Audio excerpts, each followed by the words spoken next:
Halo, Assalamualaikum warahmatullahi wabarakatuh. Berjumpa lagi dengan saya, Evita Musmudina Putri. Hari ini kita akan membahas tentang manajemen keperawatan.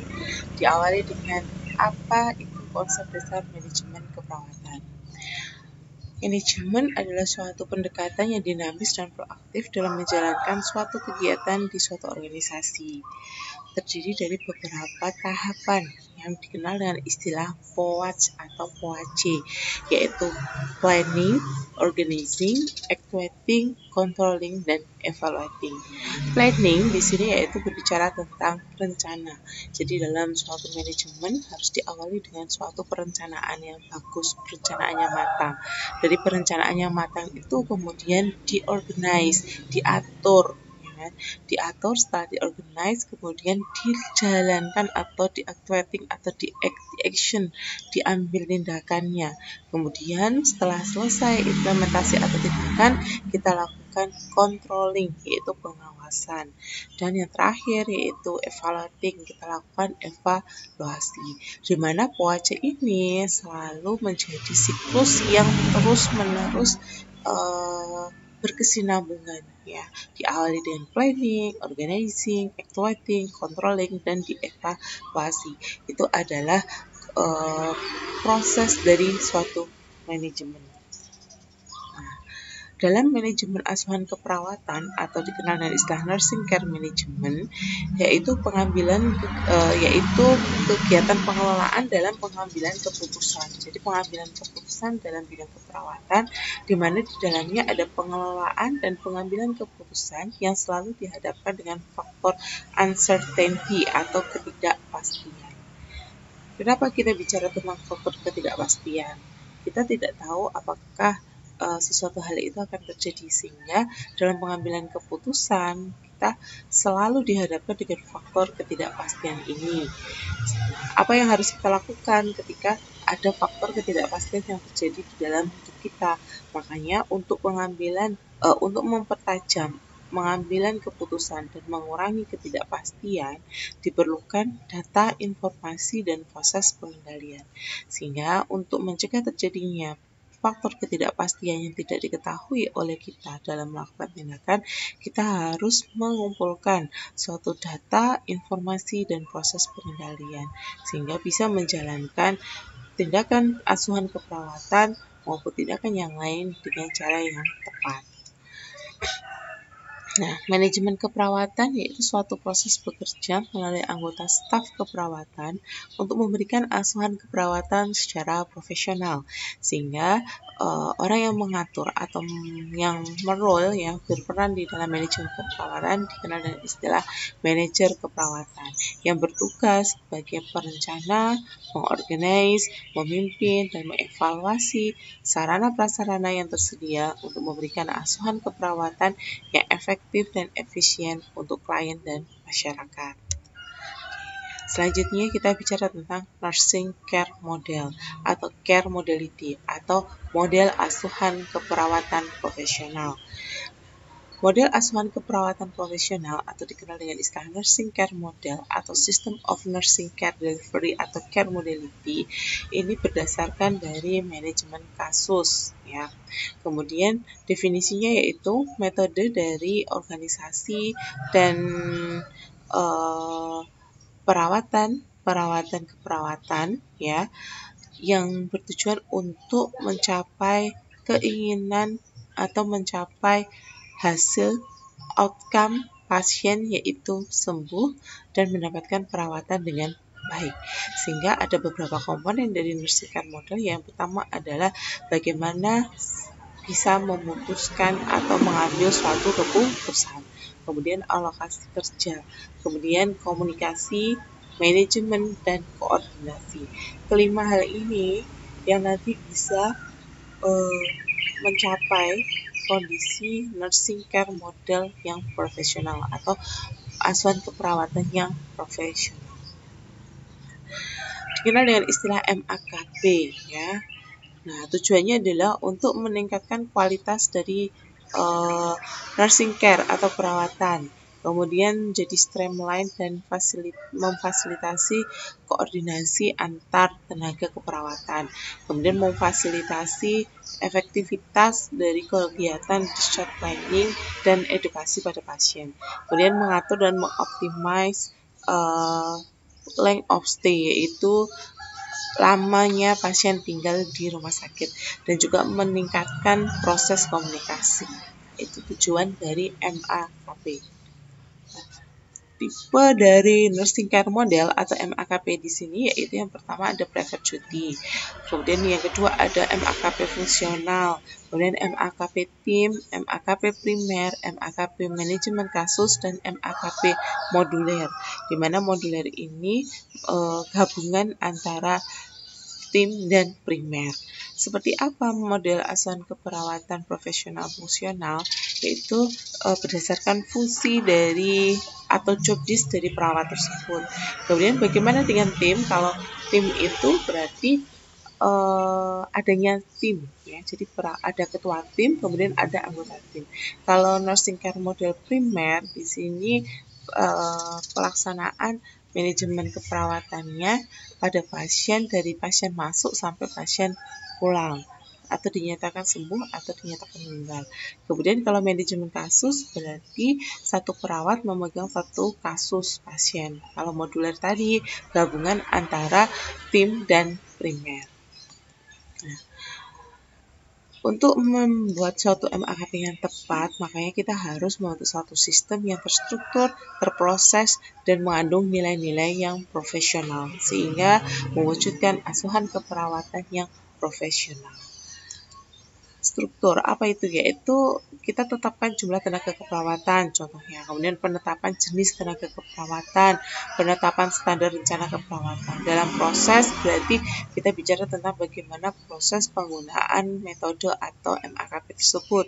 Kemudian nilai-nilai profesional apa yang harus kita ikuti dalam melakukan asuhan keperawatan, yaitu kita harus bersifat profesional, kemudian adanya hubungan yang bagus, komunikasi antar profesi, yaitu antar tenaga kesehatan, misalnya dari perawat dengan dokter, perawat dengan gizi, perawat dengan apoteker, dan sebagainya. Kemudian kita harus selalu bisa mengambil keputusan yang benar, kemudian kita harus paham tentang metode pemberian asuhan keperawatan, dan ada sistem kompensasi penghargaan yang meningkatkan nilai-nilai profesional. Nah, untuk mengambil suatu data atau informasi yang tepat kita pakai untuk menentukan manajemen keperawatan apa yang tepat dilakukan pada ruangan rumah sakit misalkan, atau ruang inap suatu rumah sakit, kita bisa lakukan dengan menata komponen yang dasar, yaitu adanya M1 sampai M5.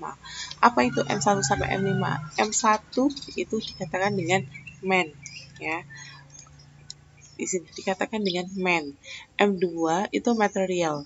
Man di sini bicara tentang tenaga, orang, sumber daya manusianya. Kalau M2 material ini bicara tentang fasilitas, sarana prasarana, kemudian gedung. Ya. Kalau M3 kita bicara tentang metode. Metode di sini adalah MAKP itu sendiri. Kemudian M4 kita bicara tentang money, yaitu keuangan. Keuangan di sini terkait dengan rencana anggaran belanja rumah sakit, kemudian pengeluaran, kemudian saving untuk biaya operasional dan sebagainya, kita bicara tentang itu.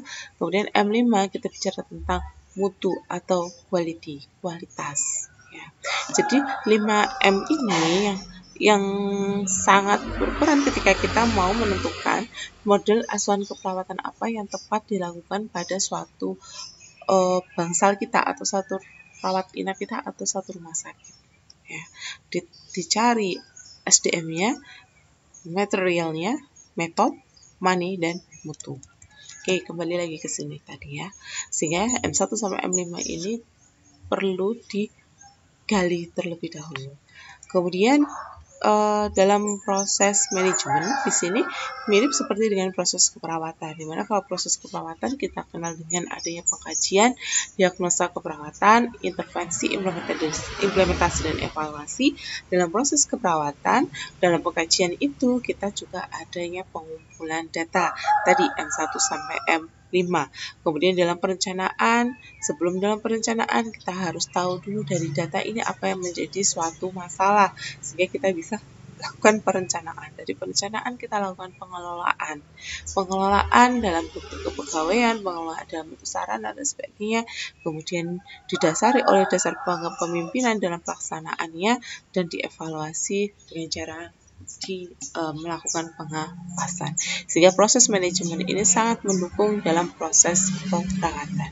Seperti yang tertuang dalam buku Nur Salam tahun 2014. Bagaimana penerapan MAKP dalam praktek di bangsa rumah sakit? Seperti yang saya sampaikan tadi, yang pertama adalah kita harus mampu mengumpulkan data dulu untuk menentukan masalah apa yang terjadi dalam bangsa rumah sakit kita, atau apa yang cocok dalam bangsa rumah sakit kita, atau ketersediaan dari 5M tadi, ya, yaitu man, material, method, kemudian money, dan mutu. Setelah kita kumpulkan datanya, kita lakukan analisis. Kita lakukan analisis menggunakan fishbone bisa, atau kita menggunakan SWOT, yaitu kita cari strength, weakness, opportunity, dan threat-nya. Kemudian kita lakukan identifikasi masalah, kita lakukan perencanaan, kita lakukan pelaksanaan, dan kita lakukan evaluasi. Langkah pertama yaitu pengumpulan data atau PUTA. Tadi sudah saya sampaikan, kita mengumpulkan data tentang 5M. Yang pertama, man, yaitu penetapan tenagaan dan pasien, yaitu orang, yaitu sumber daya yang berperan di dalam bangsa rumah sakit.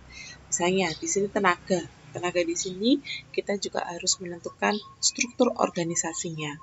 Kemudian kita tentukan kuantitas jumlah tenaga yang dibutuhkan dan kualitas kompetensi kemampuan tenaga yang kita butuhkan, baik itu nurse, keperawatan maupun non-keperawatan. Kemudian medis juga, tenaga medis seperti dokter spesialis kita juga perlu dalam membentuk rumah sakit ya. Kemudian ada pembagian tugas atau job desk. Kemudian kita selalu lakukan kebutuhan jumlah tenaga, perhitungan jumlah tenaga, perhitungan berapa perawat yang hari ini shift pagi, berapa perawat yang hari ini shift sore, berapa perawat yang hari ini shift malam, berapa perawat yang harus libur, itu harus dihitung, ya kan, jumlah tenaganya. Kemudian juga yang terakhir yaitu penghitungan beban kerja. Jadi jangan sampai kemudian dalam satu shift misalkan hanya diisi satu perawat, beban kerjanya terlalu berat. Sehingga bagaimana? Itu melalui proses perhitungan. Dan ini adalah fungsi dari manajemen keperawatan. Di pasien kita juga harus mengatur alurnya. Jadi alur pasien datang pertama kali melalui IGD atau melalui IRJA, instalasi rawat jalan, ya. Kemudian dari IGD ini apa yang harus dilakukan? Kalau misalnya pasien BPJS bagaimana alurnya? Kalau pasien non BPJS bagaimana alurnya? Nah, ini harus kita siapkan. Setelah itu pembagian pasien berdasarkan kasusnya, misalkan, pasiennya CVA berarti masuk di ruang syaraf. Pasiennya DHF masuk di ruang di ruang medis, misalkan medik atau di ruang penyakit dalam, ya. Kemudian pasiennya anak-anak, berarti boleh nggak dicampur dengan dewasa? Tidak, ternyata dia harus masuk di bangsal anak. Pasiennya ini gawat dan harus segera dilakukan tindakan. Misalnya pasien harus langsung masuk ke ruang operasi. Nah, itulah yang harus diatur di dalam man ini. Dan juga tingkat ketergantungan pasien. Kita harus tahu seberapa tingkat ketergantungan pasien untuk mengetahui sebenarnya berapa sih perawat yang bisa bertugas pada hari tersebut, melihat dari tingkat ketergantungan pasien yang ada di dalam ruangan tersebut. Nah, perencanaan tenaga di sini juga terbagi menjadi beberapa ruang. Perencanaan tenaga di rawat inap berbeda dengan perencanaan tenaga di rawat jalan. Begitu juga berbeda di gawat darurat atau di IGD. Begitu juga berbeda di ruang-ruang intensif seperti ICU, NICU, PICU, ICCU, seperti itu. Dan juga berbeda di ruang operasi. Nah, kalau di rawat inap, kita menggunakan beberapa metode penghitungannya. Salah satunya adalah metode Douglas, metode rasio SK Menkes, metode Gillis, Lokakarya Keperawatan tahun 89, metode Thailand and Philippines, dan ISN atau indikator staff need. Yang sering kita pakai biasanya adalah metode Douglas, metode Gillis, seperti itu, ya. Oke. satu-satu ya. Metode Douglas. Metode Douglas ini dasarnya adalah tergantung jumlah pasien dan derajat ketergantungan pasien. Sehingga kita harus menghitung dulu tingkat ketergantungan pasien kita dalam satu ruangan.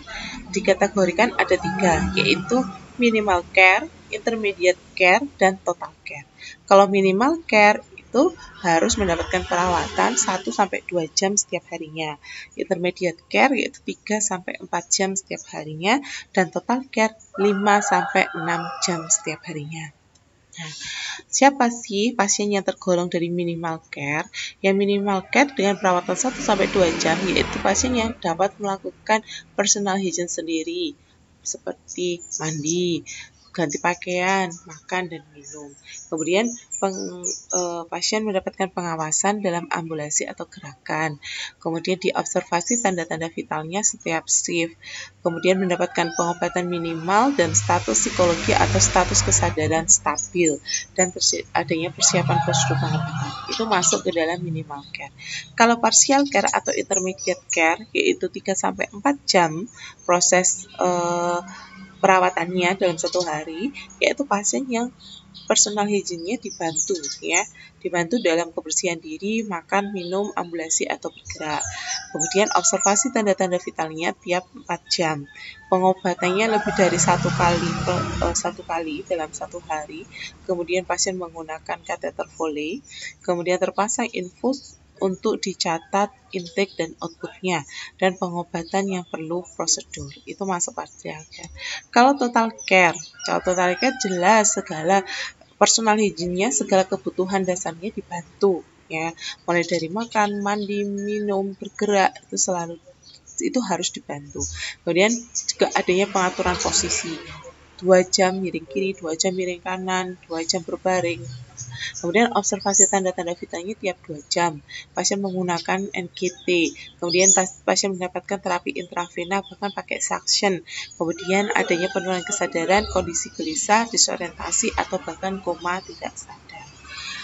Nah, kalau misalkan pasien ini memenuhi 3 kriteria dari masing-masing tadi, maka tepat pasien itu mendapatkan kategori tersebut. Tapi kalau misalkan hanya 1 kriteria masuk di dalam kategori itu, maka masuk di atasnya. Contoh seperti ini. Pasien dia pakai Foley kateter, kemudian dia terpasang infus, kemudian TTV-nya 4 jam sekali, dan dibantu dalam kebersihan diri, makan, dan ambulasi. Tapi pasien juga dipasang NGT, sehingga pasien masuk dalam kriteria apa? Intermediate care atau partial care ataukah total care.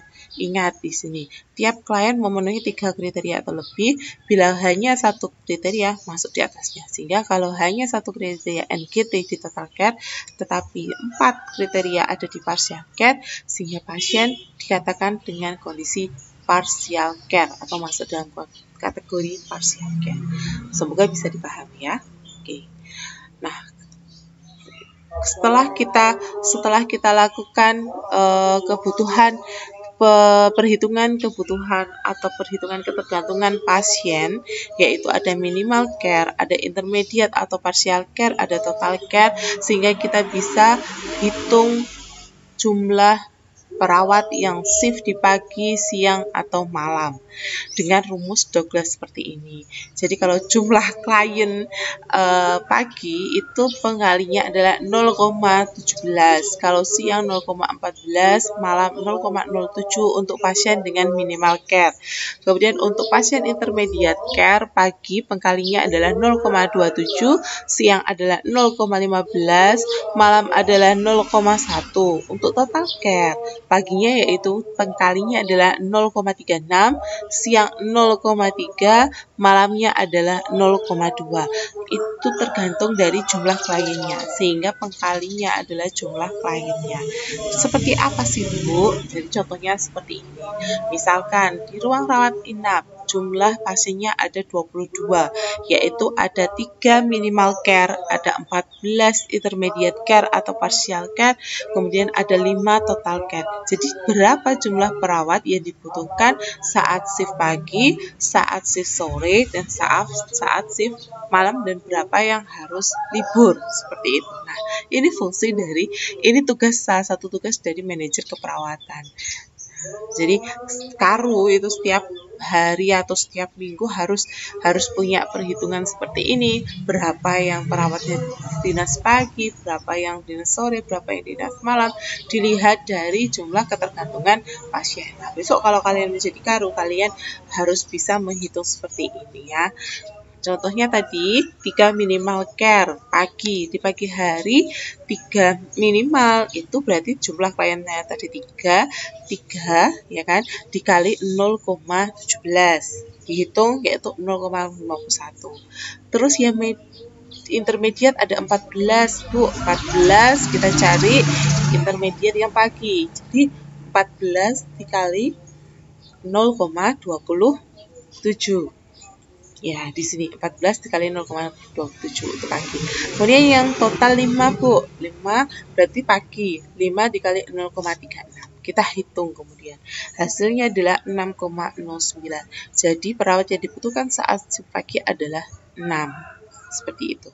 Nah, kalau sore bagaimana? Sama, 3 minimal sore, 3 dikali 0,14, kemudian 14 intermediate sore, 14 dikali 0,15, kemudian tadi ada 5 total, siangnya dikali 0,3, kemudian dihitung. Jadi 3 dikali 0,14, 14 dikali 0,15, 5 dikali 0,3 dihitung. Berapa nanti jumlah yang dinas sore. Malam juga sama. Dari situ nanti dihitung.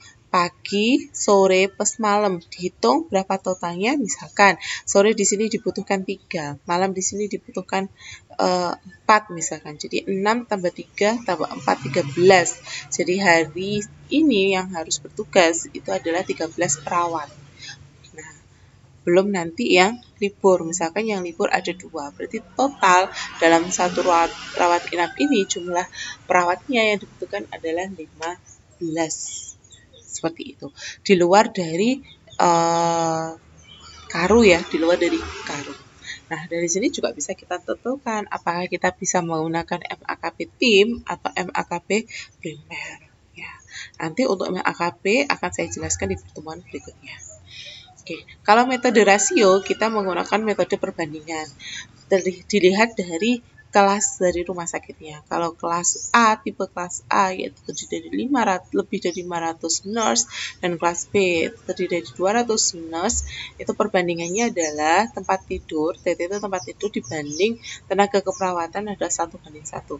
Jadi 1 pasien 1 perawat. TT itu tempat tidur yang dipergunakan oleh pasien. Ya. Kalau kelas C 100 nurse itu untuk TT dibanding tenaga keperawatan adalah 2:3. 2 pasien 3 perawat. Kalau tipe kelas D, TT dibanding keperawatannya adalah 2:1. 2 tempat tidur dibanding dengan 1 perawat. Oke. Untuk metode Gillies, kalau metode Gillies jumlah tenaganya adalah A kali B kali 365 dibagi 365 dikurangi hari libur dikali jam kerja per harinya. A itu apa? Yaitu jumlah jam perawatan yang dibutuhkan per hari. B itu jumlah pasien rata-rata per hari. Jadi kalau seorang manajer itu harus bisa menghitung kira-kira berapa sih pasien yang dirawat setiap harinya. Kita bisa tentukan dari nilai BOR-nya, bed occupation rate. Kita bisa hitung dari ALOS-nya, average length of stay, lamanya pasien dirawat di rumah sakit, sehingga kita tahu berapa sih pasien rata-rata per hari, sehingga kita bisa tentukan dengan metode Gillies. Untuk jumlah perawatan ya kita bisa lihat, kita bisa observasi terlebih dahulu, kita kumpulkan data kira-kira per hari ini perawat melakukan perawatan itu berapa kali. Contoh yang tadi, kalau misalkan dia minimal care itu 1-2 jam per hari, kemudian untuk yang intermediate 3-4 jam, untuk yang total 5-6 jam. Nah, itu kita hitung selama 1 tahun sehingga kita tahu jumlah tenaga per harinya dengan menggunakan metode Gillies. Ya. Kemudian untuk yang bertugas setiap hari bagaimana? Jumlah rata-rata pasien kali hari, jumlah rata-rata pasien per hari dikali rata-rata jam perawatan per hari dibagi jumlah jam kerja per hari. Nah, bagaimana kalau ada yang cuti? Misalkan ada yang cuti hamil, ya, cuti hamil ini berarti hitungannya adalah dia dapat 5%, ya. Jadi 5% kali jumlah hari cuti hamil dikali jumlah jam kerja per hari, sehingga jam kerja yang hilang karena cuti terlihat, sehingga harus ada tambahan tenaganya. Nah, berapa Bu sebenarnya jumlah hari tidak kerja per tahun? Jadi liburnya perawat itu sebenarnya adalah 1 tahun itu 86 hari. Jumlah efektifnya setahun ada 279 hari. Dan jumlah hari efektif per minggu yaitu per minggu perawat itu bekerja selama 40 jam.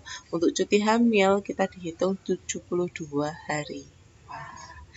Jadi berat ya kerja jadi perawat ya, sebenarnya sama dengan pekerjaan yang lainnya. Ini cuma terlihat dari kuantiti atau hitungannya. Nah, kalau ini berdasarkan perhitungan lokakarya keperawatan.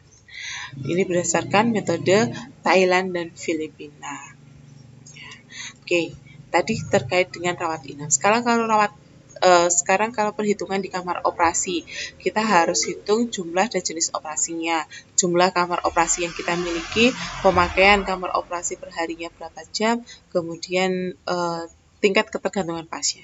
Operasi besar biasanya dibutuhkan waktu 5 jam, operasi sedang dibutuhkan waktu 2 jam, operasi kecil dibutuhkan waktu 1 jam. Sehingga kita bisa masukkan dalam rumus hitungan perawat di ruang OK, yaitu jumlah jam operasi per hari kali jumlah operasinya dikali jumlah perawat dalam tim dibagi jam kerja efektif per harinya. Contohnya biasanya operasi besar itu misalnya di sini operasi besar ada 4 pasien, operasi sedang 15 pasien, operasi kecil 10 pasien. Kita tinggal hitung, kita masukkan dalam rumus tersebut. Untuk pasien untuk di ruang critical care, ya, di ruang kritis, rata-rata jumlah pasien per hari adalah 10, kemudian jumlah jam perawatan per hari adalah 12 jam. Karena kebanyakan kalau critical care itu lebih ke total care, ya. Sehingga hitungannya adalah seperti ini. Ini naik ya, harusnya rata-rata jumlah pasien per hari kali jumlah jam perawatan per hari dibagi jam kerja per hari. Tambah lost day yang libur, yaitu 86 dibagi 279 dibagi jumlah kebutuhan. Rawat jalan juga berbeda. Rawat jalan di sini kita hitungnya adalah adanya respon time, yaitu jumlah jam perawatan per hari. Satu pasien itu harusnya dalam rawat jalan itu dilayani cukup 15 menit. Ya. Untuk kamar bersalin, nah kalau waktu pertolongan skala 1-4 itu 4 jam per pasien. Jumlah efektif kerjanya adalah 7 jam per hari, sehingga kita bisa hitung berapa kebutuhan petugas di kamar bersalin. Berikutnya, bagaimana kita menghitung dengan beban kerja, Bu? Untuk menghitung beban kerja, kita bisa menggunakan 3 cara. Yang pertama adalah Time and Motion Study atau TMS, yaitu caranya seperti ini. Ada penilai yang kemudian mengikuti si yang dinilai, yang disupervise atau yang dinilai untuk melihat kegiatannya selama satu shift kerja. Jadi diikutin, dicatat semuanya, kemudian dihitung berapa jumlah waktu yang produktif dilakukan, berapa jumlah waktu yang non produktif. Contoh misalkan si penilai ingin menilai si A gitu ya. Dari awal si A datang itu harus sudah mulai diawasi, diobservasi. Apakah si A itu langsung datang melakukan kegiatan ataukah si A harus ke kantin dulu, berapa menit dia kemudian makan sarapan, balik lagi, kemudian dia megang telepon, untuk telepon itu berapa menit, itu dihitung. Kemudian nanti dia langsung masuk ke timbang terima selama itu dia produktif berapa menit, dihitung selama satu shift kerja, kemudian dilihat berapa jam dia produktif, berapa jam dia non produktif. Yang paling bagus beban kerja itu yaitu 85%. Ya, di atas 85% itu dianggap beban kerjanya terlalu berat, sehingga nanti ada kompensasinya. Selain time and motion study, kita bisa lakukan dengan cara work sampling atau daily log. Kalau daily log itu kita lihat catatan kesehariannya, atau biasa kalau misalnya kalian praktekkan, kalian juga ngisi tuh buku ADL. Nah, itu sama, si penilai akan melihat apa sih kriteria yang dilakukan, tindakan yang dilakukan oleh perawat. Cuman kalau daily log ini lebih bersifat subjektif ya, perawat menulis apa yang baik. Tapi kalau time and motion study itu kita sendiri bisa lihat apa yang dilakukan oleh perawat tersebut. Nah, yang kedua adalah M2, material, yaitu sarana prasarana dan fasilitas. Apa yang kita butuhkan untuk membentuk manajemen keperawatan terkait dengan M2? Kita harus setting gedungnya. Kita harus punya gedung sendiri untuk membuat rumah sakit. Kemudian kita setting gedung ini kita pakai sebagai ruang apa? Apakah ruang gawat darurat? Ruang gawat darurat harus berada di depan. Kemudian harus terkoneksi dengan ruang operasi, ya. Kemudian harus terkoneksi dengan ruang CSSD. Nah, kalau inap kemudian harus ada ponek di dekat IGD. Ada kamar bersalin, ruang bersalin. Kemudian ada ruang inap, ada instalasi rawat jalan. Kemudian ada ruang anak. Nah, ini harus disetting gedung. Kemudian di fasilitas peralatan, kita harus sediakan fasilitas peralatan seperti bahan habis pakai, kapas, kasta, handspoon sekali pakai, kemudian alkohol itu masuk di bahan sekali pakai. Kemudian untuk bahan yang tidak sekali pakai atau alat kesehatan misalnya ventilator kita harus punya. Kemudian standar infus, terus kita harus punya suction, nebulizer dan lain sebagainya, selimut. Nah, itu yang kemudian bisa di-reuse, bisa digunakan ulang. Kemudian consumable, misalkan kebutuhan vitamin untuk tenaga perawatan, tenaga kesehatan, tenaga medis. Contoh saat ini kalau misalnya sedang COVID-19 ini ya, semua perawat itu selain mungkin juga harus diberikan vitamin, kemudian tambahan nutrisi ya untuk meningkatkan imunitas dan lain-lain. Itu masuk di sarana atau M2. Kemudian M3 yaitu metode atau MAKP. Ya, ada beberapa scoop ya, mulai dari penerapan MAKP, kemudian proses terima, ronde keperawatan, pengelolaan obat atau sentralisasi obat, discharge planning, penerimaan pasien baru, supervisi dokumentasi. Nah, ini yang harus kita ketahui masalah yang terjadi di dalam perawat itu sebelum kita menentukan sebelum kita menyelesaikan masalah manajemen keperawatannya. Berikutnya money, yaitu rancangan anggaran belanja yang masuk maupun keluar kita pergunakan untuk operasional, manajemen, dan pengembangan. Operasional misalkan kita pergunakan untuk keseharian seperti penggunaan listrik, air, manajemen ini untuk gaji ya, kemudian untuk pembelian sarana prasarana dan lain sebagainya. Untuk pengembangan, yakni pengembangan karir perawat, misalnya perawat disekolahkan, kemudian adanya in-house dan ex-house training, seperti itu. Kemudian yang terakhir adalah M5, yaitu mutu. Nanti akan ada pertemuan sendiri untuk membahas tentang mutu. Nah, berikutnya langkah kedua adalah analisis SWOT. Mungkin ini dulu yang bisa saya sampaikan terkait dengan PUTA. Untuk pertemuan berikutnya kita akan bahas tentang analisis SWOT, kemudian kita bahas tentang sampai implementasi, dan juga terkait dengan model asuhan keperawatan. Terima kasih, semoga bermanfaat. Jangan lupa like dan subscribe ya bagi yang belum like dan subscribe. Terima kasih. Assalamualaikum warahmatullahi wabarakatuh. Bye-bye.